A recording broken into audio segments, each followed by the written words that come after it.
The last ice age occurred 11,000 years ago. At that time, the global average CO2 concentration was 180 ppm or 180 parts per million.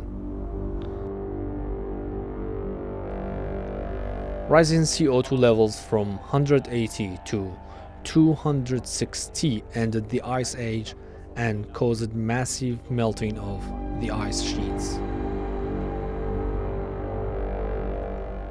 The sea level rose to 120 meters, marking the beginning of a new era.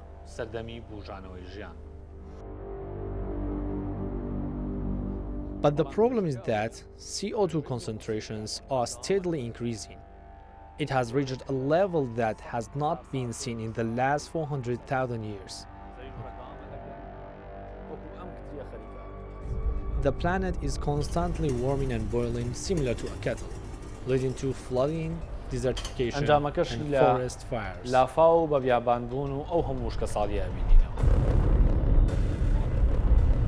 The impacts of climate change is analogous to the domino effect.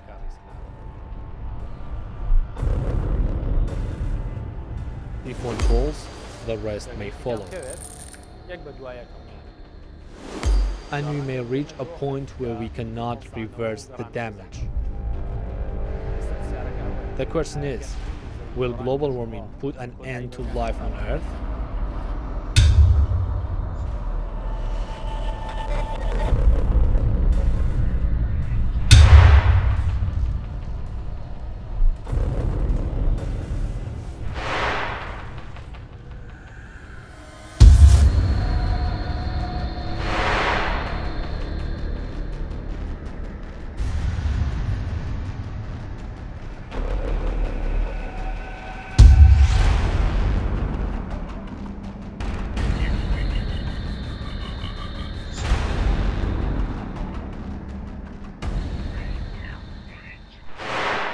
As previously mentioned, global warming and climate change affect everyone and everything. On closer inspection, one could mistake this for the deserts of southern Iraq, but this is Iran, with Safin mountain in the background. According to locals, this dry pond used to store water during rainy seasons and remained wet during the summers, and it has never dried out like this before. All of this is due to the fact that this is the warmest year on record. The summer of 2023, particularly July, was the warmest on record. The primary concern is that the second warmest year was 2019, indicating that the record was broken within a span of only 4 years. When we refer to the warmest, even the coldest parts of the Earth, such as Antarctica and Greenland, have been taken into account. Let us wait and see what global warming will do to the planet.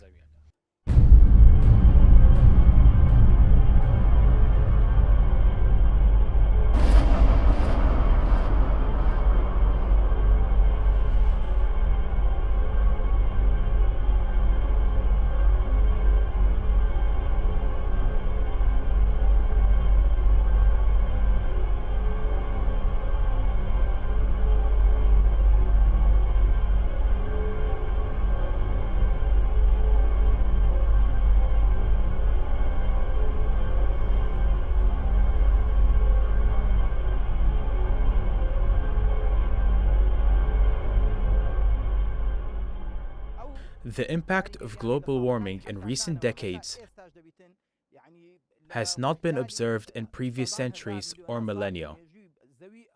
Between 2010 and 2019, emission levels, CO2 levels, and global warming all reached dangerously high levels. Iraq has experienced unprecedented levels of high temperatures, particularly this year. Temperatures in 13 regions of the country exceeded 50 degrees Celsius, which is a dangerous occurrence. 13 out of 19 provinces surpassing 50 degrees Celsius signifies an impending catastrophe. The same is true for the IKR, A look at the temperature and precipitation data reveals an inverse relationship, with temperatures rising and precipitation declining. This chart shows the climate from 1980 through 2023, with a specific focus on January and February, as we can observe the temperatures crossing the line after 1995.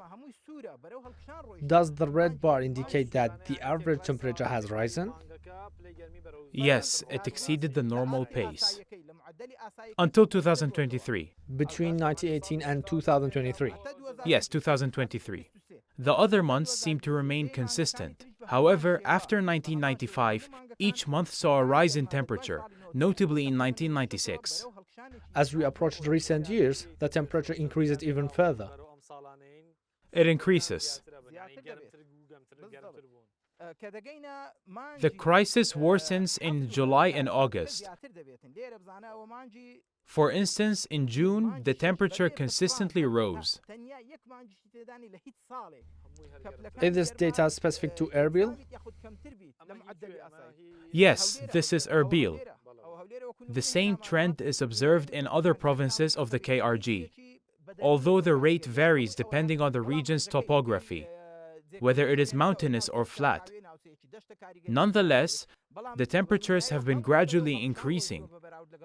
Here are the data for July, followed by August and September, indicating even higher temperatures.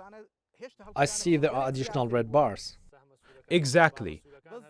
We can observe that the occurrence of the red bar was relatively infrequent before 1995. However, the crisis began and has continued since then.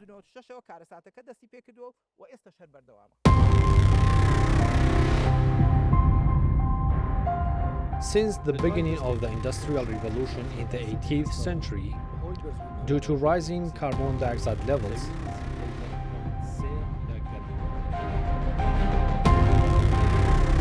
the Earth has warmed by approximately 1.3 degrees Celsius. To mitigate global warming, we must reduce carbon emissions by 25 billion tons by 2030. If current trends persist, temperatures are expected to rise by 3 degrees Celsius by the end of the century. While 3 degrees may not be immediately perceptible in everyday life, an average increase of this magnitude in a year would result in widespread disasters. Much of the Arctic and Greenland's glaciers will melt, leading to a 25-meter rise in sea levels, potentially submerging parts of countries such as China, Japan, Brazil, the United Kingdom, and the United States, and displacing a population of around 300 million people.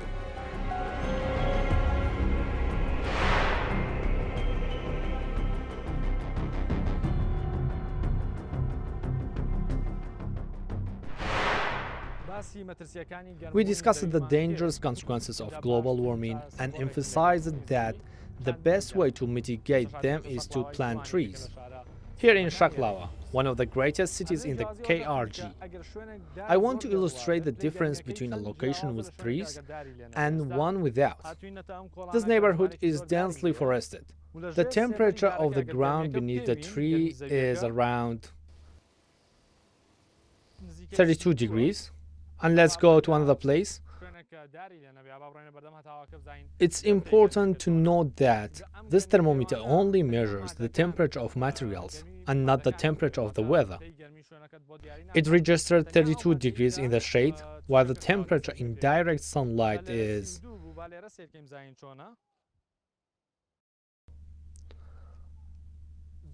very different from there. It's 52 degrees. Indicating that the shaded area is nearly 20 degrees cooler than the sun-exposed area.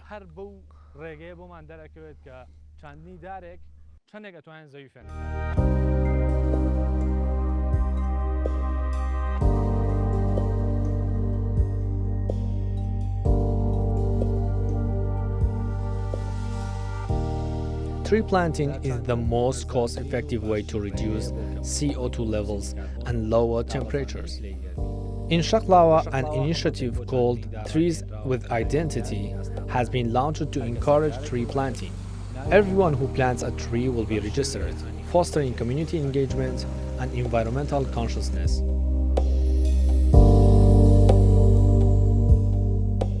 We already took certain actions to protect the environment. For example, this project was experienced previously in Harir, known as tying people to the environment, and same goes for Shaklawa. Tying people to the environment. Tying people to the environment. One notable aspect of this program is that it involves community participation.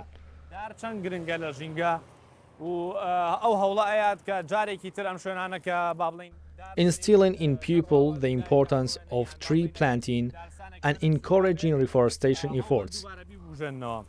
How did people respond to this initiative, Mr. Hakim?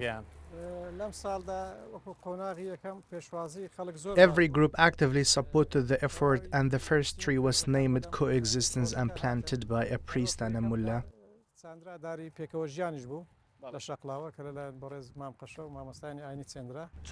How many trees have been planted so far? 500 trees this year, mostly sycamores, which have a long lifespan and are well suited to the environment of Shaklawa. Do people recognize the trees they planted? We counted these trees and reported the numbers with the municipality. For example, this tree is number 14. And we know who planted They it. recognize it. That's beautiful. Many people named the trees after their children and will preserve them in the future.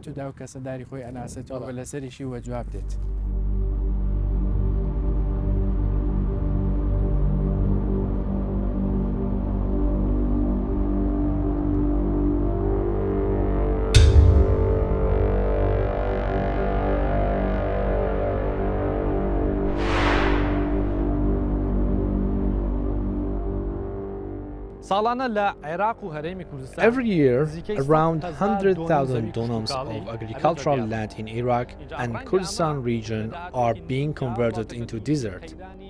This poses a significant threat to the country's food security in the future. To reclaim desertified land, significant investments are necessary. For a 10-acre property, you should budget $50 to $150. But if the land is completely desertified, the budget should be between $2,000 to $4,000. Iraq currently requires $10 to $20 billion to rehabilitate all the land that has turned into desert in the recent years. Over the last decade, more than 27 million acres of the land in Iraq have been transformed into desert. And one of the most critical measures is to prevent forests from fires and destruction.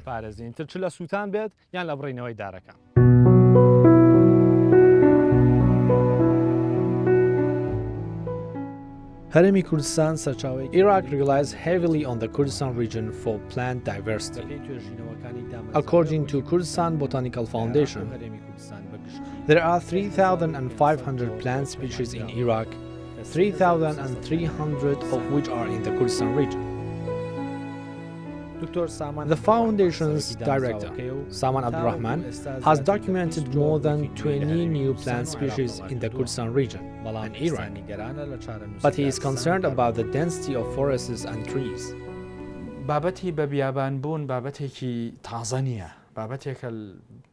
Desertification is not new to us. We have been dealing with climate change and desertification for several years. However, the influence was less aggressive previously. Unfortunately, the impact has grown in the last 20 to 25 years, especially in the last 6 to 7 years. Because rising temperatures and falling precipitation levels clearly show that the majority of Kurdistan areas would face desertification and deforestation as a result of climate change in the near future. particularly the western part of Zagros, which means South Kurdistan.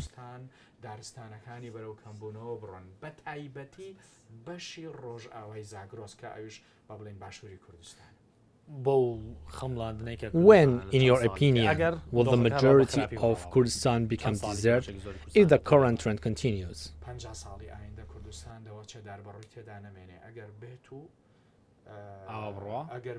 If these changes occur, the oak tree may become extirpated over the next 50 years. According to some research, despite the fact that oak trees are exceptionally tough, keystone species in the Zagros Mountains, and form more than 90% of Kurdistan's forests, they may not be able to withstand the conditions. According to some studies, oak trees can withstand drought and low precipitation for 6 to 7 years. Oak trees play a vital role in environmental protection and in providing oxygen. How many oak trees can provide one person with oxygen in a year? Each mature oak tree produces almost 235,000 liters of oxygen per year, which is enough or more than an individual need.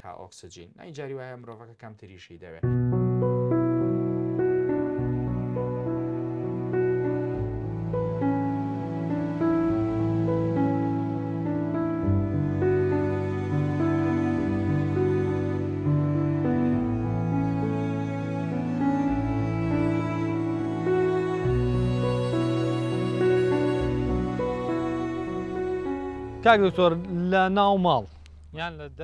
Saman, what kind of tree is best for planting at home, on sidewalks, and outside of the Kurdistan cities?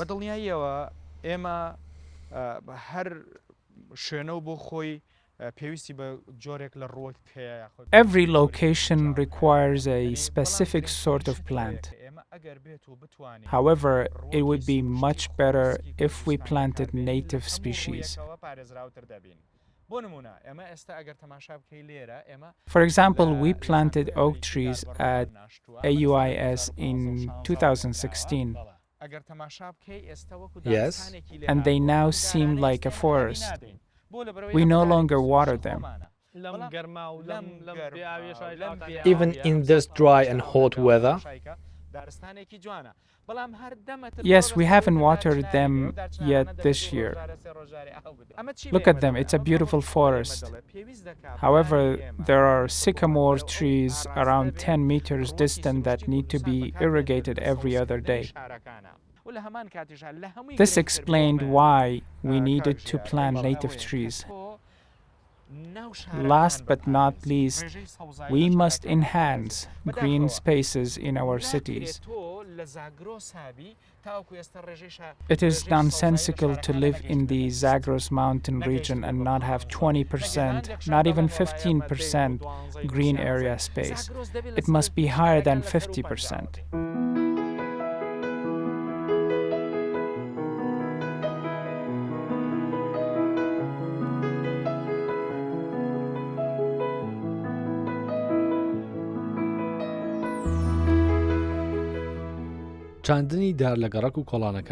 Planting trees in neighborhoods and streets has a significant impact on increasing the amount of greenery in cities. The municipalities advise citizens to plant a tree when building houses, or they will not be granted a building permit. Mr. Jabbar's disability hasn't stopped him from greening his home, and he claims to have planted over 200 plants.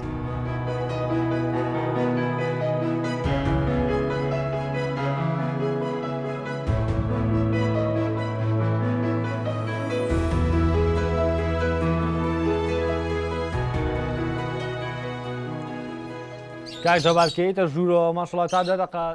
Jabbar, I felt like I was in a jungle as I entered the house.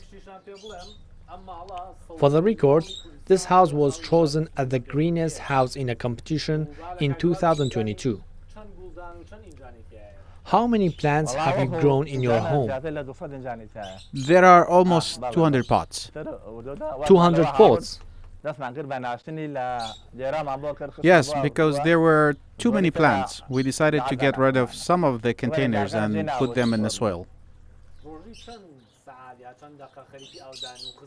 How many hours do you spend each day watering the plants? My sister-in-law and I normally begin watering them between 7 a.m. and 12 p.m.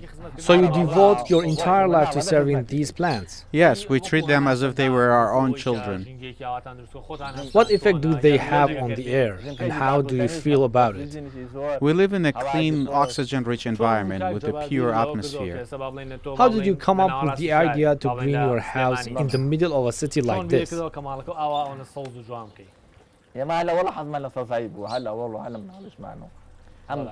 We've always appreciated green space since we were kids. We have removed a fig tree and other trees from this yard and replaced them with flowers.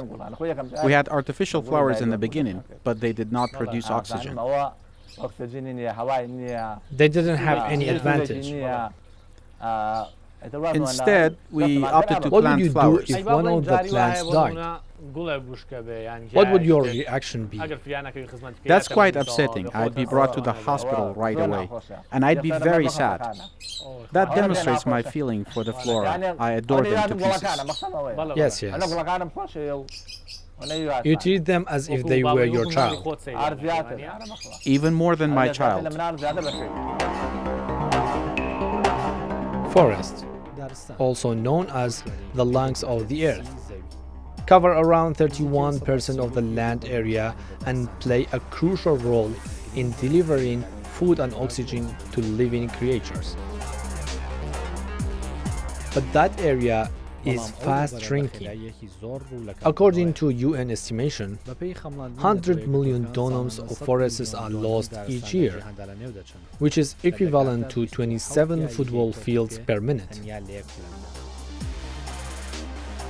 The numbers in the Kurdistan region are also not promising. According to the Environmental Protection and Rehabilitation Board, more than 1.3 million dunams of forest were burned in the Kurdistan region between 2010 and 2020. Summers are becoming hotter and water supplies are becoming drier year after year.